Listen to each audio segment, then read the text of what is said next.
Bill, I knew you came from New York, but I also know you chose to live in Massachusetts. And thanks for that mention of two Rhodes Scholars.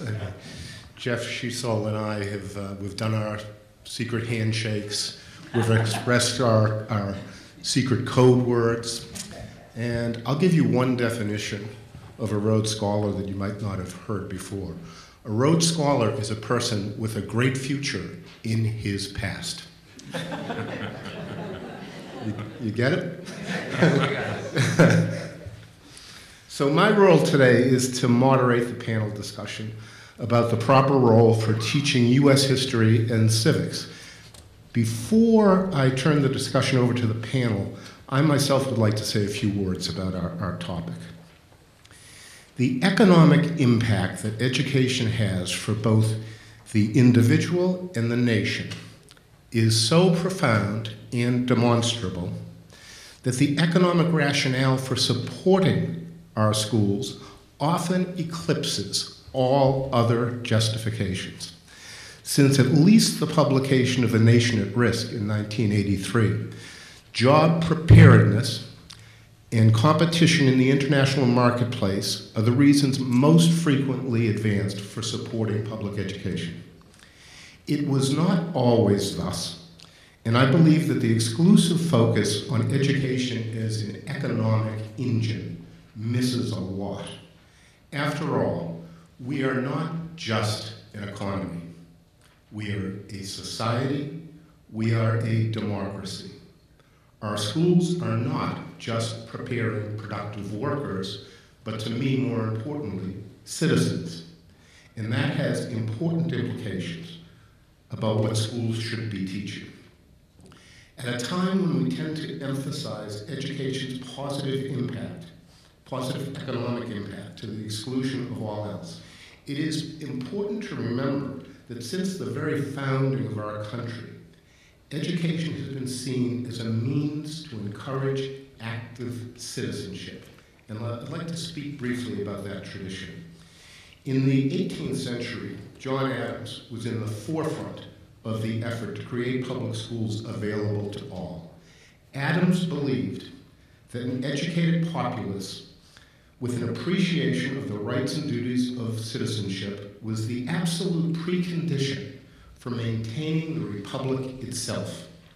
Adams, of course, is the author of the Massachusetts Constitution, which contains that extraordinary provision declaring that it shall be the duty of legislators and magistrates in all future periods of the Commonwealth to cherish, that is to say, to support, the interests of education and science, especially in the public schools and grammar schools in the towns. Adams mandated the support in the state's constitution because, as he wrote, wisdom and knowledge diffused generally among the body of the people is necessary for the preservation of their rights and interests. When the Education Clause came up for its ratification vote over 200 years ago, there were some agrarian interests who were opposed to it, saying, we are farmers. We don't need fancy book learning. We need hands in the field, and the sooner, the better. Adams was not persuaded by this argument, saying it doesn't matter what you do for a living. If you are going to live in a republic, you must be well-versed in the prerogatives and responsibilities of citizenship. If the primary justification for education is the preparation of an engaged citizenry, then at a bare minimum, you must teach U.S. history and civics.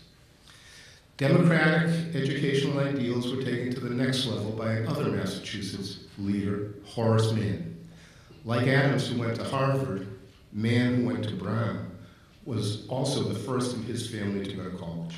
Perhaps this gives us a clue as to why education was so important to both of them.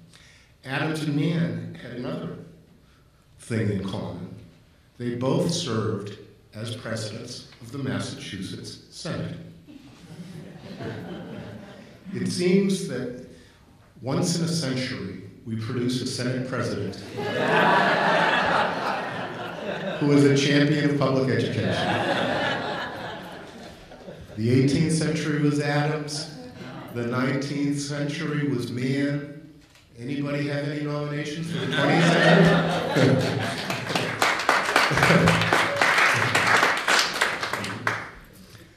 Well, in the middle of the 19th century, Mann worked to create the common school, free to all and with a common curriculum. This was a time of great economic and social tumult, with the twin upheavals of the Industrial Revolution and massive immigration. It was one thing for Adams to nurture citizenship in a largely agrarian and ethnically and religiously homogenous state. It was quite another for Mann to inculcate American values in immigrants coming from cultures alien to American traditions and often new to democracy itself. In order to turn immigrants into Americans, again, at a bare minimum, U.S. history and civics have to be taught. Fast forward to the Education Reform Act of 1993. When we talk about the Education Reform Act, we often talk about money, and that's fair enough. Without a massive infusion of state dollars, we could never have closed the spending gap between school districts due to our over-reliance on the local property tax. An equitable financing system was plainly necessary to afford anything remotely approaching equal education opportunity. But if money was one wheel of the education reform bicycle, the second wheel was high standards. We couldn't move our schools forward without both wheels. It may surprise some of you in the audience to learn that before the Education Reform Act, there were but two requirements, state requirements, to get a high school diploma in the Commonwealth of Massachusetts. 1 year of U.S. history and 4 years of gym.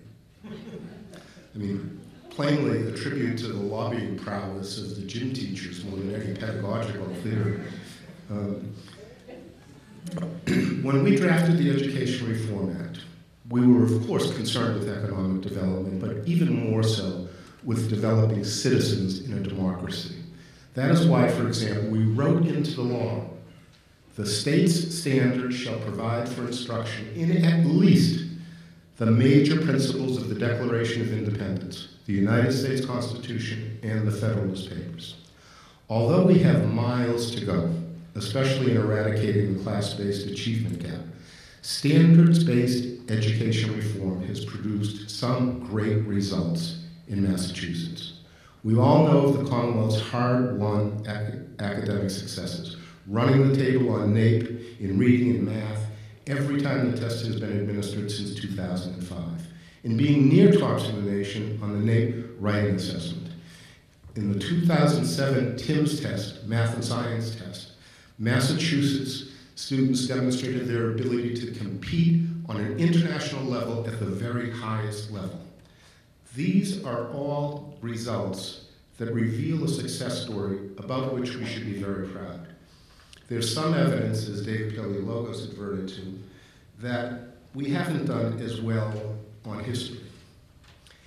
If so, I suspect that there may be a correlation between the lower results in the absence of a high-stakes test in history.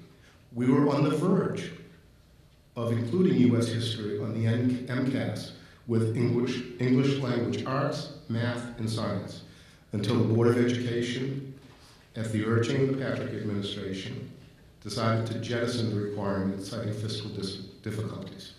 I hope to hear from the members of the panel on the question of whether we should restore the U.S. history MCAS requirement. For what it's worth, I myself go back and forth on the question, so it probably makes me an appropriate moderator of this dispute. Part of me believes that if we can get our students to proficiency in English language arts and math, the other subjects can pretty much take care of themselves.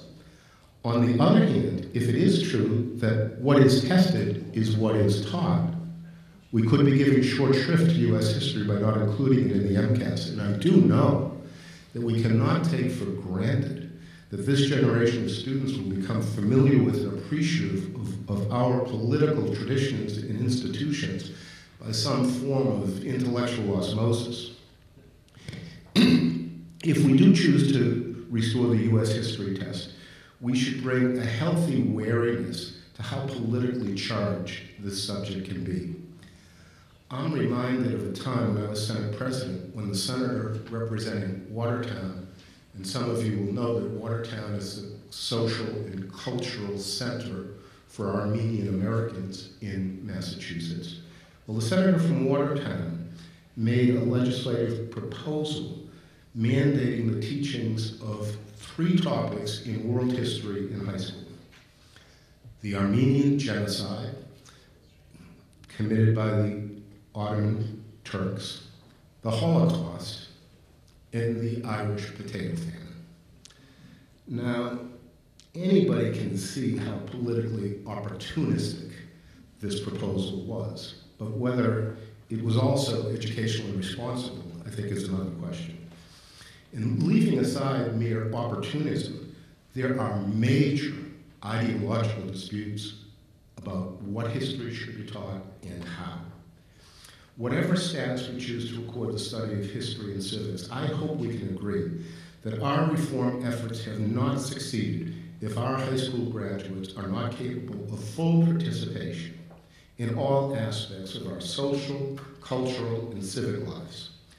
To be sure, education is vitally important for who we are as an economy, but as I said before, to me it is even more important for who we are as a society and democracy. And that is why I believe the topic we are discussing today, the proper role of U.S. history and civics in K-12 education, is always worthy of attention. And that's why I look forward to the panelist discussion. And if I may be allowed one other editorial comment, Pioneer Institute has assembled a very impressive and diverse panel. You'll hear a lot of different views, opinions, ideas about the topic before us. And that is the hallmark of a Pioneer Institute event. There are many think tanks, when they sponsor a forum, do it solely to advance a particular ideological agenda. Pioneer Institute is to be commended for encouraging healthy public debate over issues and controversies that have important public significance. And I think we'll see that debate take place amongst the 4 panelists, who I'm just thrilled to be able to be here to listen to. And I guess I'm supposed to start off with the questions. Okay. I'll start on a positive note, because we often tend to emphasize the negative when it comes to public education, to accentuate the shortcomings and not to celebrate the successes. And all one has to do is spend a little time in a public school to recognize that there are good news stories happening all the time in our public schools. And I would ask the panel if they could give us some good news stories about the teaching of U.S. history, either in the classroom or good news stories about state and federal policy regarding U.S. history and civics. Maybe Bill, should we start with you? Sure, I've been working very hard on my statement, but I guess the statements aren't happening. First thing I want to say, the Yankees will win. That's it. I had to get that out of my system. But I'm going to say something now that is really going to surprise people. You already have. and it's the following. When the project of education reform first started in the state in 1993, I was a little bit familiar with some of the issues because I had been through the regent system in New York that goes way back. There was one route of inquiry I feel that wasn't followed that would have been helpful. It seemed to me that the assumption was that public education was a disaster. And that there were no public schools in the state. Maybe Latin, you have to take an exam to get in. There were no public schools in the state that were really good or that had really good programs. No one, we heard a lot about charters. There are going to be laboratories of experimentation. We're going to learn all kinds of things from them. By the way, haven't learned a single thing because there's no mechanism to share the story of their experience. But the common sense thing to me would have been for some legislators and all those who collaborated on education reform to really seek out and see if there were some schools that were successful. So this is specifically what I want to tell you. And I taught at Lincoln Sudbury Regional High School. It's in an affluent area, very unlike my Bronx neighborhood. I actually was late my first day because as I was getting to school on an unfamiliar road, and I saw cows, and I was like, what? I don't think there are any cows in the suburb, and I drove back the other way. But since then, I have worked in other schools. Every day I go to the Boston Arts Academy. I also mentor a teacher in another Boston school. Here's what I want to tell you. Lincoln Sudbury Regional High School has an extremely successful history program. There are 3 years of history required by the local district. Most students choose to take 4 years of history. Now, I think that should engender some curiosity. What are they doing out there? Let's sit in on some classes. Let's check it out. We couldn't get a Boston Globe reporter to come out there. We want people to come in and see what's happening. So, I think the other thing is I want to assure people standards did not begin with the Education Reform Act of 1993. I mean, there were lots of schools that had high standards. And our kids are assessed to the breaking point. Forget about MCAS. These kids take tough exams, frequent exams, unbelievable amounts of writing. They probably don't get enough sleep. And many of the things that make Lincoln Sudbury successful do not have to do with money. It has to do with a collaborative department, is the last thing I'll say. A collaborative department in which teachers are given a lot of freedom within certain departmental frameworks so that teachers come to feel they have some ownership over their course. No one is handing them a script. And they try to teach history and inculcate a lifelong interest by seeing history as a problem and an argument, not as a body of facts that someone has determined they should memorize. And kids find this intellectually stimulating to go vertically into some of the material, not just 5 facts in a cloud of dust. And by the way, the first speaker said something very important, and that is the importance of stories. All this takes time. At any rate, okay, I've said enough. Thank you. Let me just add that as a New Yorker, I agree with you that the Yankees will win, but just not their last game in October. At least not this year. I'm just going to take issue with something the senator said, because it's funny you say this. This was going to be the exact theme of my opening remarks. There is this false dichotomy out there, and I just heard it again in the last 5 minutes, that if you get ELA right, that history and civics may just take care of themselves. Well, I'm the guy who goes around and says, look, if you don't know your history, if you don't know your civics, if you don't know your geography, as well as your science, your art, your music, everything, that you will not be fully literate. That for structural reasons that I will not dwell upon here, but are very well documented, literacy requires shared knowledge, shared vocabulary. If we don't have it, we are something less than fully conversant with each other. That's just a hardcore fact. So it's time to end this false dichotomy that says, well, as I used to hear in my school in the South Bronx, all the history and civics and and social studies. Well, that stuff is good, but let's make sure the kids can read first. Well, it doesn't work that way. You cannot have, you literally cannot have one without the other, at least not at anything other than a very, very superficial level. So what's my good news? And this will make me unpopular in this room. The good news, I think, is Common Core state standards. Now, they are not perfect. Standards are not perfect, and I would argue for some teachers, standards are really not that necessary. We have our own very high standards, many of us.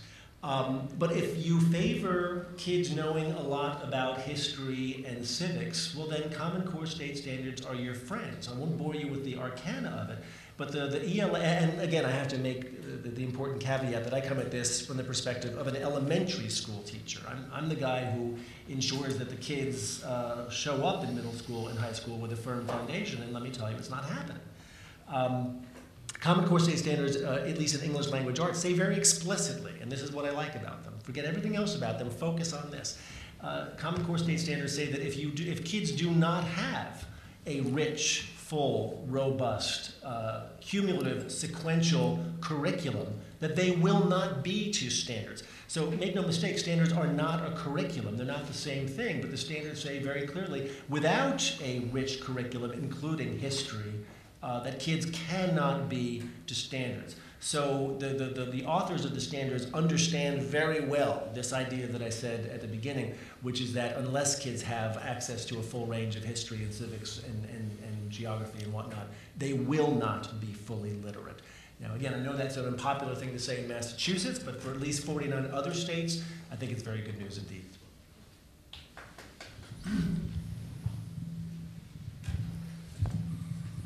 I do want you to know, excuse me, that I am a Red Sox fan. Okay? So, I do have to tell you a joke. It'll only take 90 seconds. It's the 7th game of the Yankee-Red Sox playoffs in 04. And we're in an elementary classroom in Long Island. And the teacher walks into the classroom and says, "I'm a Yankee fan. Who in the room is a Yankee fan?" Every boy and girl raises his or her hand except for one girl. And the teacher takes down her glasses and says, "Well, what are you?" And she said, "I'm a Red Sox fan." And the teacher said, "Why are you a Red Sox fan?" And she said, "My mother's a Red Sox fan, my dad's a Red Sox fan, so I'm a Red Sox fan." And the teacher said to her, "Well, if your mom was stupid and your dad was stupid, what would you be?" And she said, "A Yankee fan."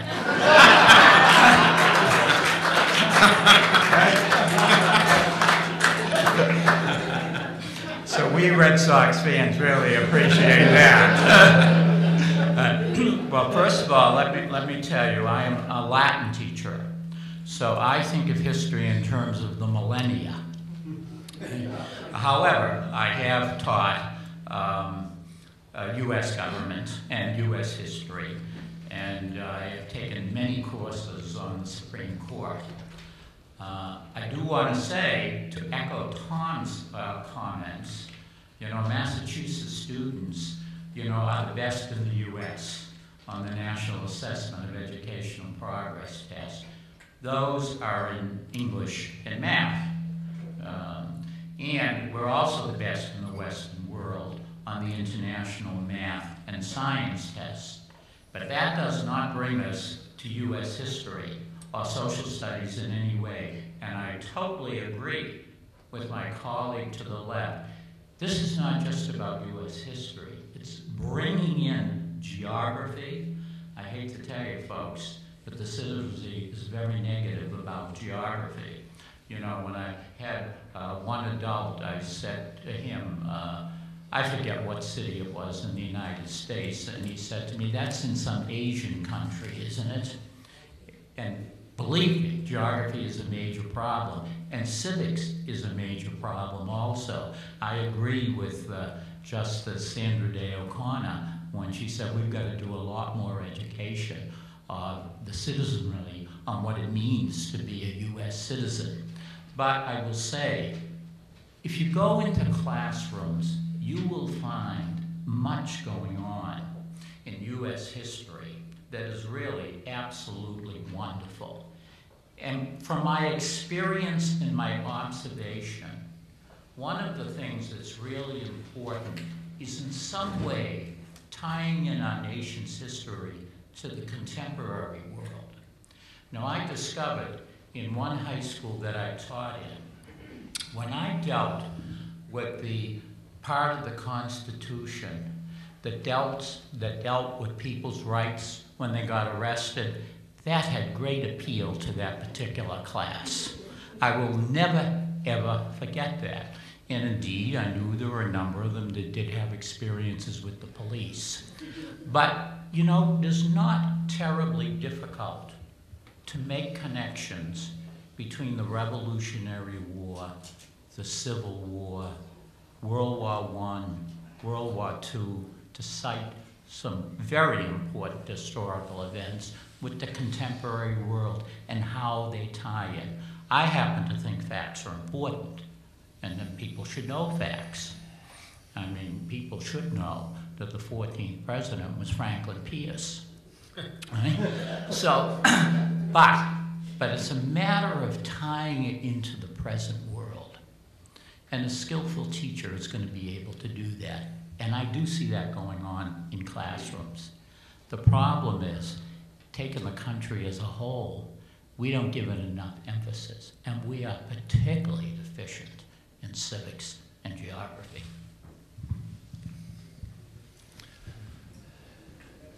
First of all, let me thank the Pioneer Institute for holding this forum. Let's be real. We don't get these opportunities to discuss these particular issues. We're generally reading about them in the newspaper, and we're being told basically what is coming down the pike. I'd like to start off by saying that what Senator Birmingham was saying at the beginning is something that I truly believe as well, and it's been echoed by some of the fellow panelists as well. It is my belief that if we teach our students to be well-rounded students and eventually lifelong learners, we're not going to have a problem in the job. I think it's just the opposite. By teaching them those important skills that they are going to need with all of the subjects that we teach, and if they are able to take that knowledge and graduate from school, they're going to be great workers. I think the opposite is limiting the education possibilities for our students when we simply narrow why we are educating them. And I think that we have lost our way by simply focusing on economic results as opposed to the holistic importance of creating critical lifetime learners. So first of all, I would echo at least what was being said by, I think, a majority of us panelists that are here tonight. I would like to point some of the things in the question that relate to what are the positive things. Well, first of all, there are numerous positive things that are going on in our schools, in particular our public schools. They don't get any kind of media attention. The bottom line is our teachers are teaching better than when I was in the classroom. It is my conviction that we have technology that is assisting them in being able to teach them the things that they need to know. They have opportunities to become involved in a variety of activities, some of which are civic-oriented, thankfully, that allow for them to engage in what they should eventually and hopefully be when they become adults. We have a variety of things that are going on that are simply not being exposed. I'll give you a perfectly personal example. I deal with a program called We the People. I got involved in it 25 years ago. When I began teaching it, I started to see that students all of a sudden became engaged, involved, They started to question, they started to make connections, things that I would have wanted them to do all along prior to that point, and all of a sudden, they were doing the very thing that I, as a teacher, had hoped to be able to do.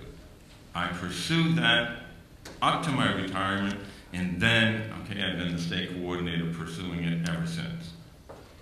As the state coordinator, I called several television stations, Boston newspapers, and I asked them to come to our state competition and simply come and report what they saw. I didn't have any particular agenda. All I said to them after they said to me, well, that's not newsworthy, I said, well, if you're telling the citizens of Massachusetts and elsewhere that young people don't understand their government, and I'm telling you that there is a program that will show you that this is not necessarily true, I think that's newsworthy. I got no acceptance, and no one, okay, said that they would come. And in one of the last calls that I made, I kind of lost it. And I just simply said, you know, if I can guarantee you a crime at this competition,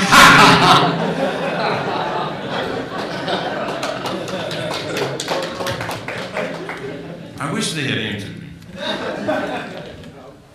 The bottom line is we have a great deal that is going on in our classrooms.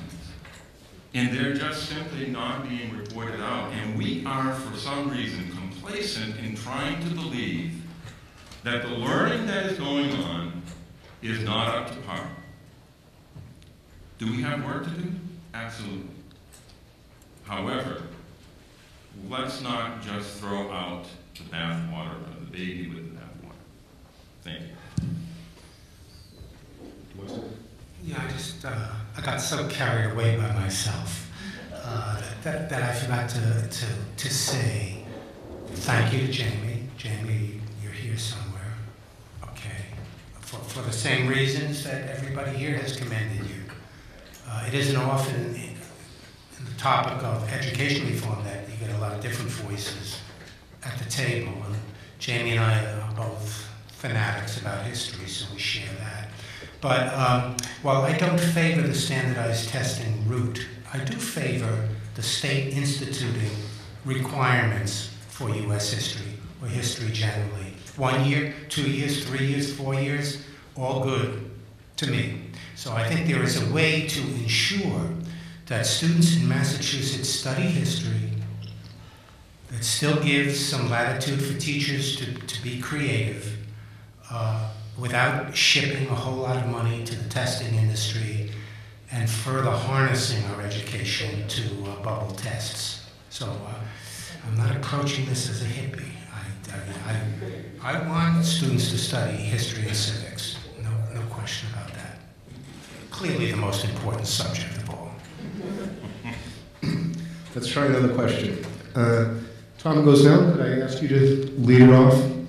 For 20 years, U.S. student scores on NAEP U.S. history civics testing have been relatively low and unchanged.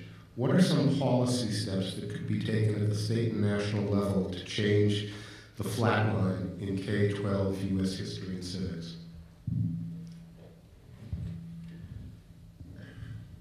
Well, actually, I think some of them are rather simple. One is require more studying, quite frankly. People don't know geography and civics in particular because they're not required in school anymore. It's that simple. And if it's not required, you don't know the subject at all.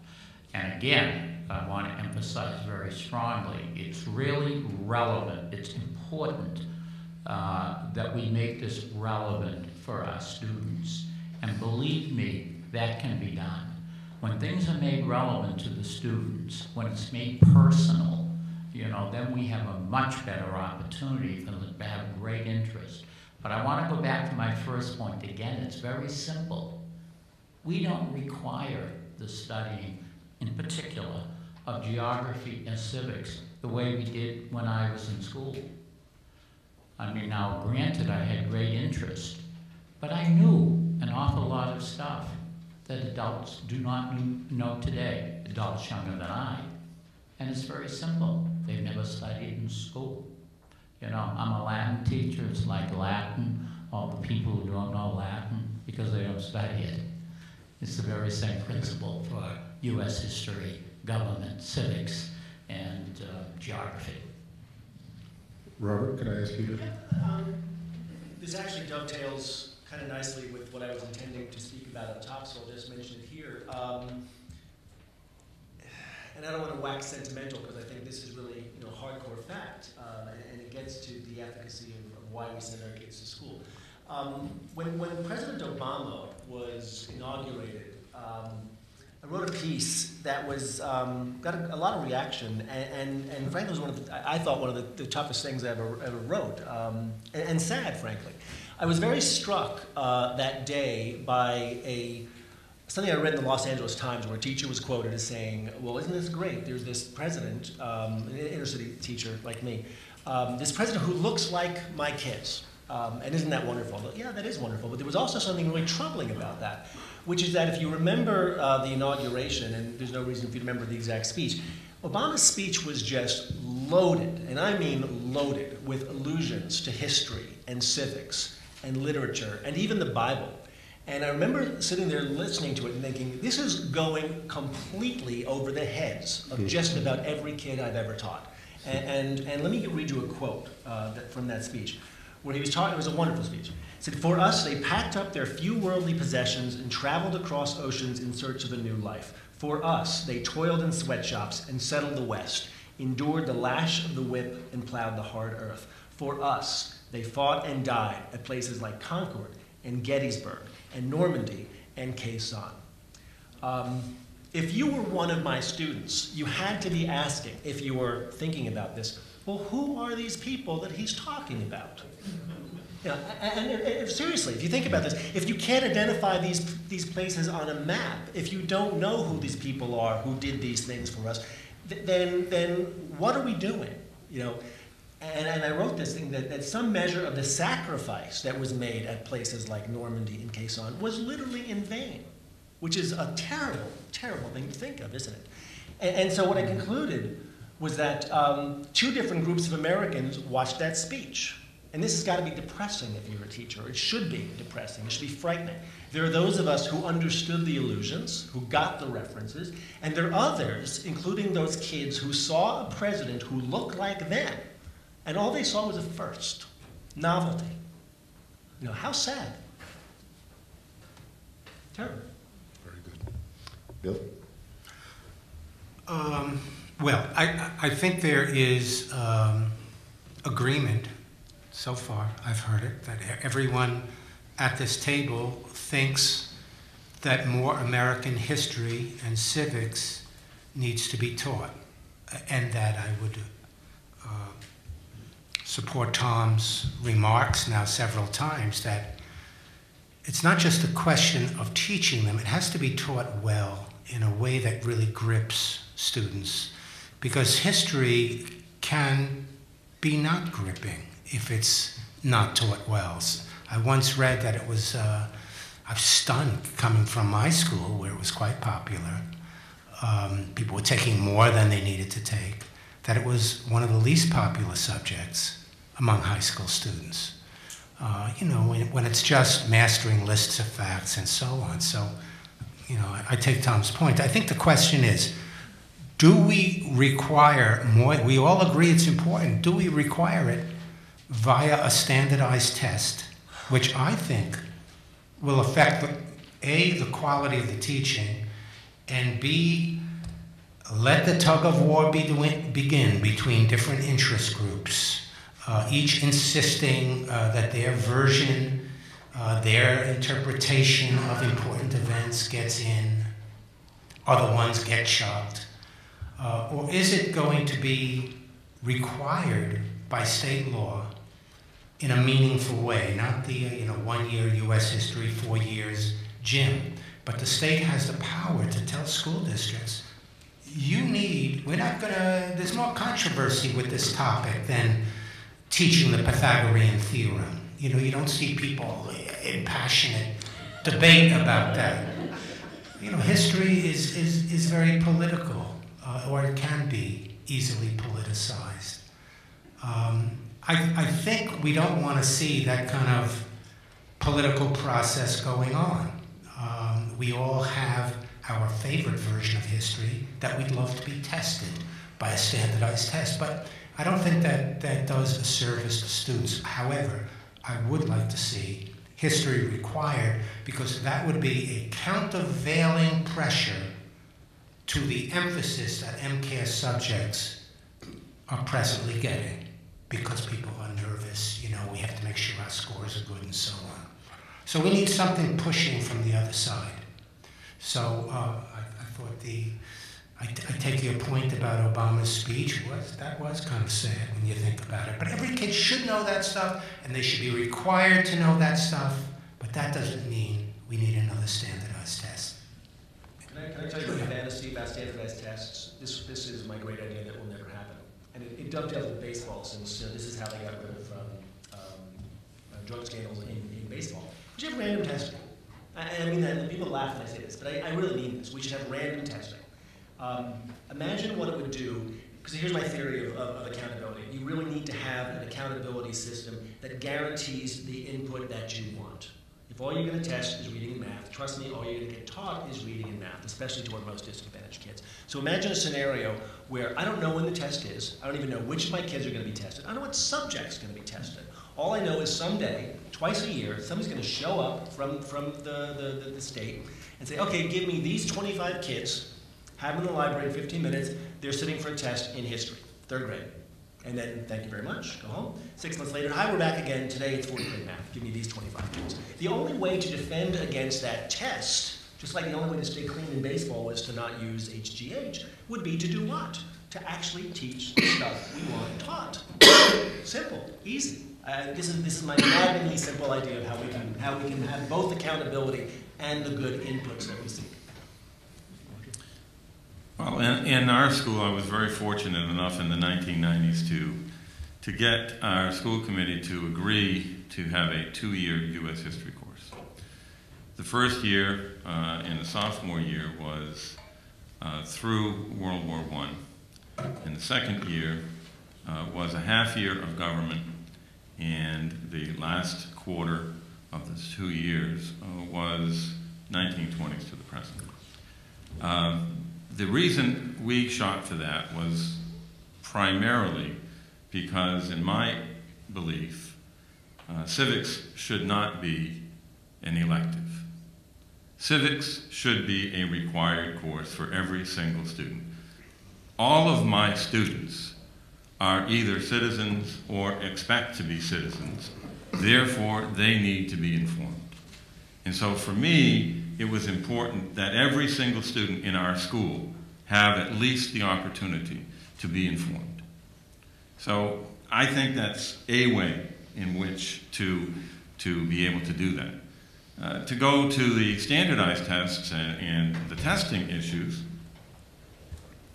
I initially was reluctant to believe that that was important. And I'm still a reluctant person that is in favor of the test. And the reason has nothing to do with the fact that I like tests. I don't. It has everything to do that history and social science, the evidence is mounting, is being marginalized. I'm listening to elementary teachers who are telling me that if they can do 20 minutes a week of history in grades through 5, they're lucky. There are superintendents that go before their teachers and tell them, you do history if you can. No requirement. We have middle schools that have eliminated the social studies department. And every single English, math, and science teacher is teaching one course in history because the state allows them to teach one course outside of their certification. We're seeing more of this happening.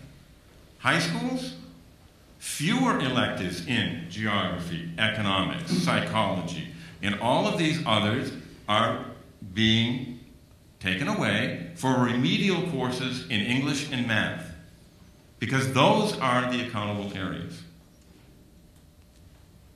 I start off by telling you, my preference is no test. But without the test, it's not going to get taught. And God forbid our students don't know their history. Well, you've answered the next question, I believe. Did you see the test ahead of time? This isn't Atlanta. Roger, let me just allow you to amplify a bit more on this, but I think you've answered it. In 2009, Massachusetts postponed the U.S. History MCAS requirement, citing a $2.4 million cost. From what I believe I heard you say, you would believe that Massachusetts should proceed with U.S. History MCAS so that will balance out the pressures that are existing now to do more in English and more in math. Is that, am I interpreting you correctly? You want to restore the MCAS history? Yes, if mandates are going to be there, then where there are no mandates, then we're going to be losing those kinds of courses. They're not just history and social studies. I am not an enthusiastic fan of MCAS, and I believe that there are other ways we can judge whether people have gained the knowledge that they should have. So I certainly believe in accountability, and what's the point of teaching a subject, you know, if we don't have accountability for that. But I want to emphasize the point. There's no way that you can be a well-rounded, full-fledged U.S. citizen without being well-grounded in U.S. history. Let me just make the point that, and again, I'm the elementary school teacher here. This battle is won and lost in elementary school. I'm out of my depth on both funding and on the coursework at the high school level. But I can tell you with some fair degree of certainty that elementary school kids are not getting the background that they need, just the cursory, rudimentary knowledge, the completely non-controversial stuff. We're not teaching evolution in third grade. And that's what's happening. And to me, if I had one wish, it would be that people understand that this is a fundamental issue, not just for civics, but for literacy. And I don't mean civics literacy, I mean literacy. I would urge you to go home tonight and Google the phrase, teaching content is teaching reading. It's a 10-minute video by a cognitive scientist at University of Virginia named Dan Willingham, who lays out basically what E.D. Hirsch has been writing about for 30 years in 10 minutes. This idea that you cannot understand what other people are saying and writing about unless you have a common frame of reference, common background knowledge, common vocabulary. And civics and history is hugely important to that. So if we can end this false dichotomy, at least at the elementary level, if we can get to see, or get educators to see that teaching history, teaching civics, teaching geography, teaching social studies is teaching reading, and by the way, it would help if we had tests that rewarded that, a lot of these problems would simply melt away. Bill. I'm not in favor of an MCAS in history. I am in favor of a mandate to teach American history, so a different kind of mandate. To me, it's, I'm not interested in saving the village. We had to destroy the village in order to save it, and I feel that that's what would happen. I evaluate student teachers for Tufts University. I've really gone to a lot of different schools, and there was a point, you can remember, when we were having pre-tests in U.S. history, and it looked like it was coming, and teachers were preparing, and the student teachers were doing what the teachers told them to do. I'll tell you, it was a dreadful affair. It was appealing to fear. in order to motivate students. Do you want to pass MCAS? You better pay attention. You better get out your book. And out came the worksheets, the PowerPoints. This was not history as a vibrant, vital subject that I had known, full of argumentation and debates, and yeah, too much content that the kids could remember. You know, I'm a big content person, and I think kids like to chew on something, and they like to learn things. But I need time for discussions. I need time to locate issues, to have the kids discuss them, to have them debate them, to be able to go on a field trip, to make this an exciting experience. And I think my colleagues did this as well, and Boston Arts Academy. I've seen teachers do this. It takes time. Wearing the harness of a standardized test does not give you the time, and knowing now that you as a teacher, you're going to be evaluated based on the kids' scores, so you're really going to push this stuff into them. Forget about developing them, forget about model constitutional conventions and things that might be fun. You know, I feel like if I use the word fun, I could be arrested. You know, but there should be a lot of passion and a lot of joy in learning. So mandate, yes, but standardized tests, no. We have enough of them. Well, I've been advised that the panel has exhausted the time that has been allotted to us. It was a very, very good discussion, more commonality than I might have guessed at the outset, but a very, very high-level discussion, and I thank and applaud all of you for your participation.